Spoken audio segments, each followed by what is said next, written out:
وزیر اعظم شہباز شریف سے پاکستان میں چین کے سفیر کی ملاقات، مشرق وسطی کی صورتحال اور پاکستان کی امن کی کوششوں پر تبادلہ خیال۔ وزیر اعظم شہباز شریف نے چین کے ساتھ اسٹریٹجک شراکت داری پر فخر کا اظہار کیا، کہا چینی قیادت کے ساتھ قریبی تعاون جاری رکھیں گے تاکہ تعلقات مزید مضبوط ہوں۔ ایران نے ابنائے ہرمز میں 2 بحری جہازوں پر قبضہ کرنے کی ویڈیو جاری کر دی۔ ایرانی وزیر خارجہ عباس اراغچی کا کہنا ہے کہ خلیج فارس اور ابنائے ہرمز میں عدم و استحکام کی وجہ امریکہ اور اسرائیل کی جارحیت ہے۔ مزید کہا، ایران ساحلی ریاست ہونے کے ناطے بین الاقوامی قانون کے تحت اپنی سلامتی اور مفادات کے دفاع کے لیے اقدامات کر رہا ہے، جس کے نتائج کی ذمہ داری جارح قوتوں پر عائد ہوتی ہے۔ جنوبی کوریا کے خصوصی ایلچی سے گفتگو میں عباس اراغچی نے زور دیا کہ دیگر ممالک امریکہ اور اسرائیل کے حملوں کی واضح اور سخت الفاظ میں مذمت کریں۔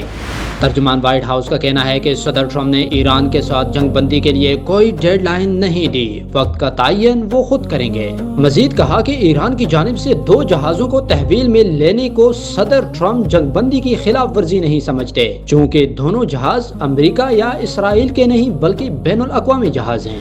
امریکی وزیر بحریہ جان سی فیلن عہدے سے برطرف، ہنگ کاؤ کو قائم مقام سیکریٹری نیوی مقرر کر دیا گیا۔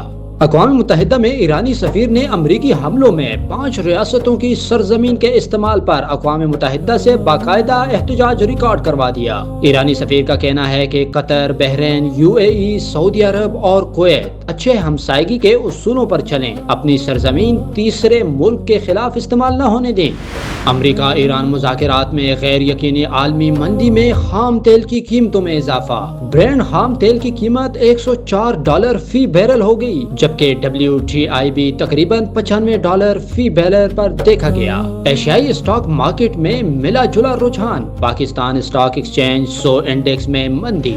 وزیر اعظم شہباز شریف کا کہنا ہے کہ موجودہ علاقائی صورتحال میں بروقت اقدامات سے توانائی کا بحران پیدا نہیں ہوا، ضرورت کے پیش نظر خام تیل کے اسٹریٹجک ذخائر رکھنے کے حوالے سے منصوبہ بندی پر کام جاری ہے۔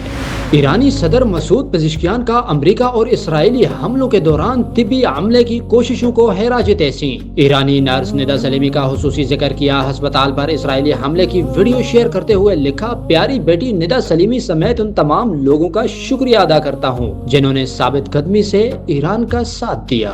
اٹک ریفائنری نے خام تیل ریفائن کرنے والا یونٹ چلا دیا۔ CEO اٹک ریفائنری کے مطابق چند روز میں ریفائنری سے مکمل پیداوار معمول پر آ جائے گی۔ اسلام آباد اور پشاور ایئرپورٹس کی بڑی فیول سپلائز اٹک ریفائنری ہے۔ اس سے پہلے خام تیل نہ پہنچنے سے اٹک ریفائنری کی بندش اور جیٹ فیول کی قلت کا خدشہ پیدا ہو گیا تھا۔